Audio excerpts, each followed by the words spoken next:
Mesdames, Messieurs, bonjour et ravi de vous retrouver encore une fois de plus dans un autre numéro de votre émission sur la Toile Info comme ni ñu koy defee tous les jours de la semaine ma teew fii fas yéene leen tënkal li nga xam ne mooy xibaar yi ñu dox ko nag ak régime sortant régime bi nga xam ne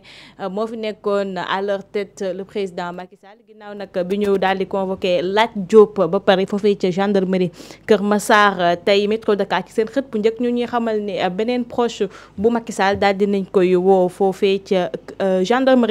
bu Kër Massar. Il s'agit de Diégui Diop Fall qui est convoqué à la brigade de recherche de la compagnie de gendarmerie de Kër Massar, informe Seneweb. L'ex-directrice de la promotion de l'économie sociale et solidaire devra se présenter devant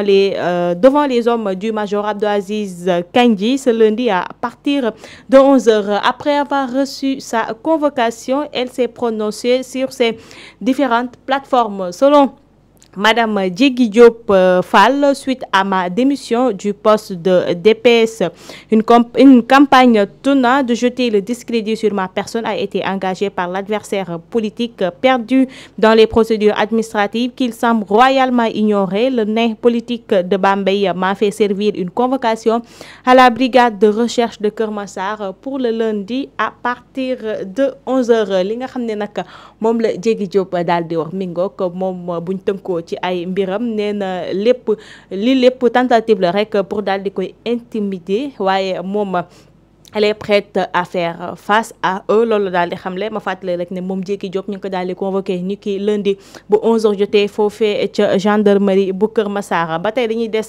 ci wàllum politique toujours avec ñi nga xam ne ñooy les hommes de Macky Sall cette fois-ci pour parler d'un de ses anciens ministre boobu di El Hadj Omar Youm nekkoon fi ancien ministre des forces armées moom ñëw na ci li nga xam ne mooy reddition de comptes bu ñu fàttalikoo ci jeudi bii ñu génn moom El Hadj Omar Youm ñu ngi ko daal di invité woon ci foofee ca RTS ci émission bi di champ contre champ animé par notre confrère Migui Maram Ndiaye bu ñu sukkandikoo ci ay waxam nag moom nee na ñoom waa APR pare nañu pour soumettre li nga xam ne mooy reddition des comptes maanaam fi mu toll nii daal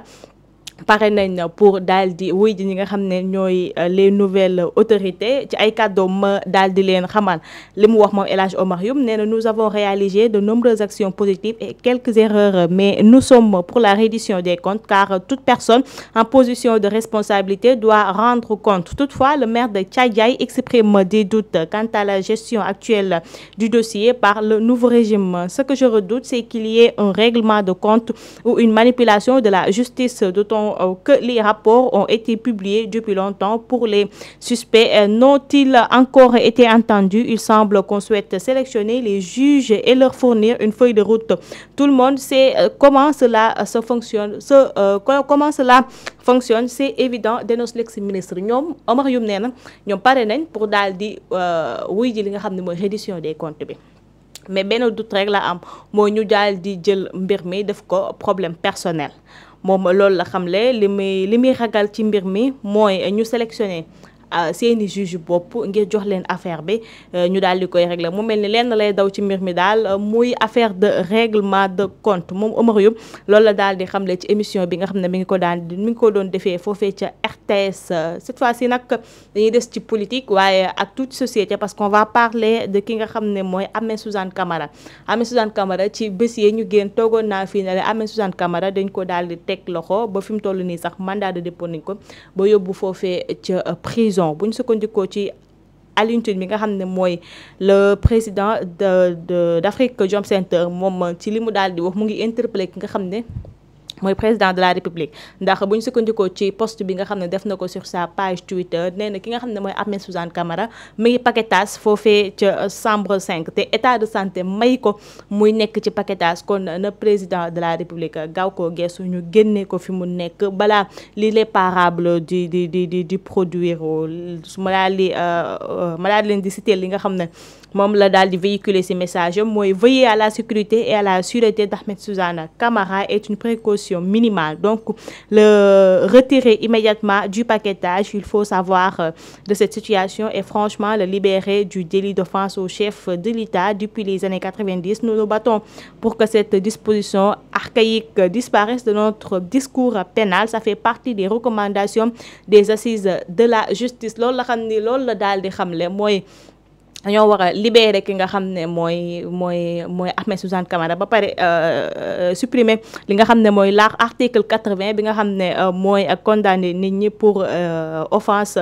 au chef de l'État. Ñu daal di dugg ci li nga xam ne mooy actualité people pour parler de Confuse le clip tant attendu de Mia Guissé, Amadeuse et Wally Ballago Seck enfin dévoilé. Gis nañu clip bi génn na démb niki 18h vraiment ci li ñu doon xaar moom la ñu gis. Clip bi rafet na, sañse yi,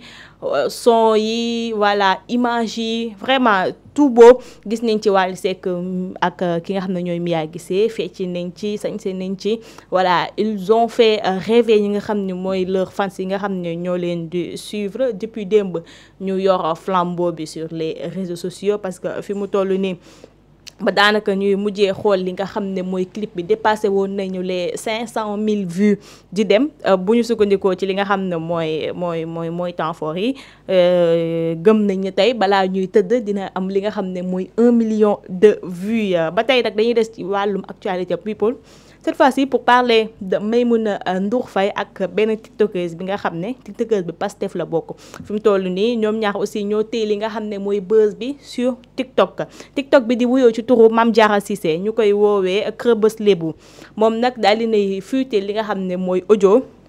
boo xam ne dañ doon wax ak ki nga xam ne mooy Maimouna Ndour Faye le patron la patronne de la 7TV. D'après la créatrice de contenu, la patronne de 7TV l'a appelé au téléphone l'accusant à tort. Maimouna Ndour m'accuse de l'avoir insulté dans l'une de mes vidéos précédentes. Tout le monde sait qu'en tant que Libou, je parle du vrai Wolof et donc pas facile que pour certains de comprendre mes propos et j'assume, raconte la jeune dame. Moom li mu wax moom Mame Diarra mooy Maimouna Ndour Faye da ko woon ne ko dag ma saaga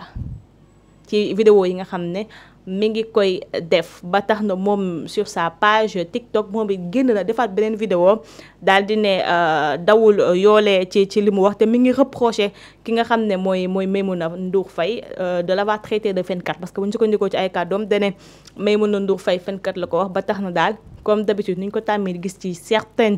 tiktokeuse ak tiktokeur liveal na ko ba mu saf sàpp ci li nga xam ne mooy TikTok bi mi ngoog li nga xam ne mooy actualité tey politique ak sociétal people bi nga xam ne amoon na tey ci toile bi balaa ñuy dem rek ñu daal di leen baaxee tamit benn info bi nga xam ne jot nañu fi léegi mooy li xew foofee ca Mbour